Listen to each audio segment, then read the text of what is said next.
دیکھیں تاریخ میں نا کچھ نام ایسے ہوتے ہیں جو پوری دنیا کا نقشہ ہی بدل دیتے ہیں۔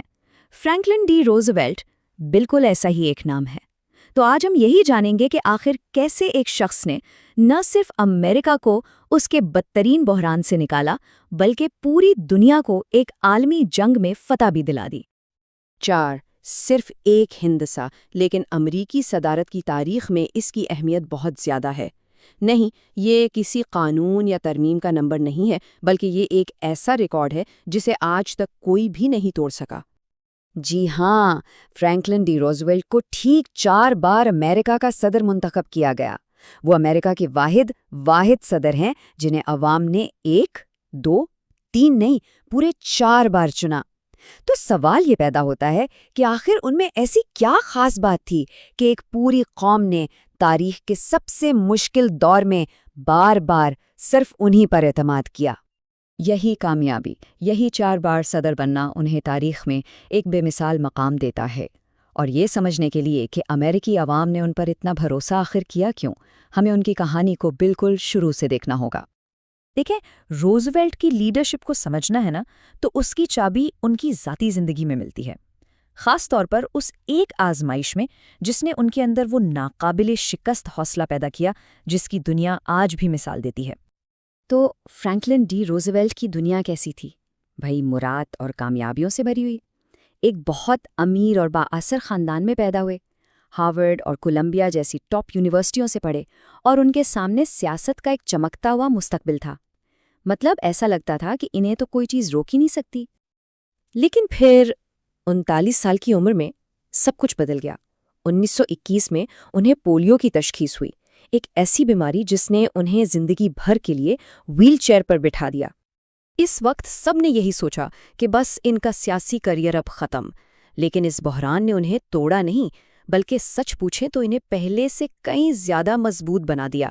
اسی بیماری نے انہیں عام لوگوں کے دکھ درد کا اصل احساس دلایا، اور ان کے اندر ایک ایسا عزم پیدا کیا جس نے آگے چل کر صرف ان کی نہیں بلکہ پورے ملک کی تقدیر بدل کر رکھ دی۔ تو اپنی ذاتی آزمائش پر تو انہوں نے قابو پا لیا، لیکن اب روزویلٹ کو ایک ایسے قومی بحران کا سامنا تھا جو ان کی ذاتی مشکل سے کہیں زیادہ بڑا تھا۔ سوچے ذرا، جب روزویلٹ نے 1933 میں صدر کا عہدہ سنبھالا تو امریکہ گریٹ ڈپریشن کی وجہ سے بالکل گھٹنوں پر آ چکا تھا۔ حالات اتنے خراب تھے کہ ہر 4 میں سے تقریباً 1 امریکی بے روزگار تھا۔ پورے ملک پر مایوسی کے بادل چھائے ہوئے تھے۔ اور اسی گہری مایوسی کے عالم میں روزویلٹ نے ایک ایسا منصوبہ پیش کیا جو امریکہ کی تاریخ میں پہلے کبھی نہیں دیکھا گیا تھا، ایک انتہائی جرأتمندانہ پروگرام جسے نیو ڈیل کا نام دیا گیا۔ اب یہ نیو ڈیل کیا تھا؟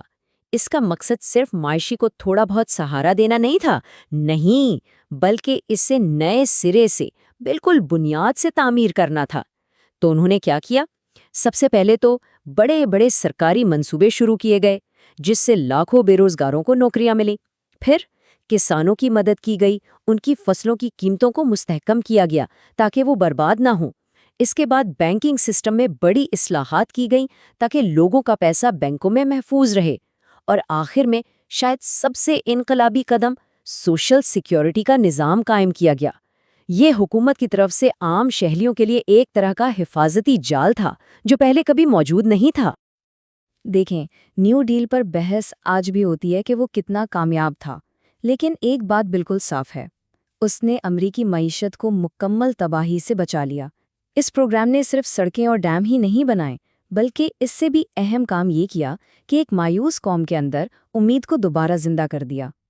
ابھی امریکہ معاشی بحران سے ٹھیک طرح سے نکل ہی رہا تھا کہ دنیا پر ایک اور اس سے بھی زیادہ کالا بادل منڈلانے لگا۔ روزویلٹ کی صدارت کا سب سے بڑا امتحان ابھی باقی تھا، اور وہ تھا دوسری جنگ عظیم۔ اس وقت پوری دنیا صاف صاف 2 حصوں میں بڑھ چکی تھی۔ ایک طرف تھی نازی جرمنی اور جاپان جیسی محوری طاقتیں، اور دوسری طرف تھے اتحادی۔ جب پرل ہاربر پر حملہ ہوا تو روزویلٹ نے امریکہ کو اس جنگ میں شامل کرنے کا فیصلہ کیا، اور پھر برطانیہ اور سوویت یونین کے ساتھ مل کر انہوں نے تاریخ کے سب سے بڑے فوجی اتحاد کی قیادت کی۔ اور یہ روزویلٹ کی قیادت ہی تھی جس کے تحت امریکہ کی صنعتی طاقت نے جنگ کا پانسا ہی پلٹ دیا۔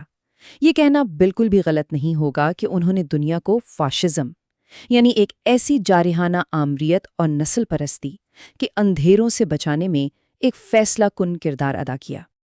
تو اگر روزویلٹ کی پوری کہانی کا خلاصہ ایک لفظ میں کرنا ہو تو وہ ہے ناقابل شکست حوصلہ۔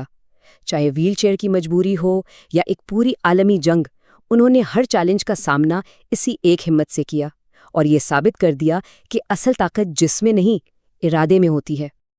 تو آخر میں بات کرتے ہیں ان کی لازوال میراث کی، اور یہ دیکھتے ہیں کہ کیسے ان کی ذاتی طاقت ان کی تاریخی کامیابیوں کی بنیاد بنی۔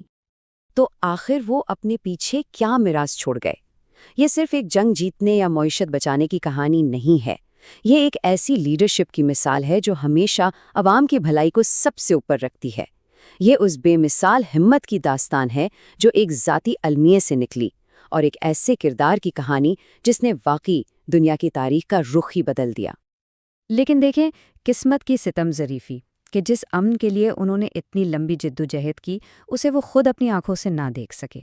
ان کا انتقال 12 اپریل 1945 کو ہوا، یورپ میں اتحادیوں کی فتح سے صرف چند ہفتے پہلے۔ فرینکلن ڈی روزویلٹ کی زندگی ہمیں ایک بہت اہم سوال پر سوچنے پر مجبور کرتی ہے۔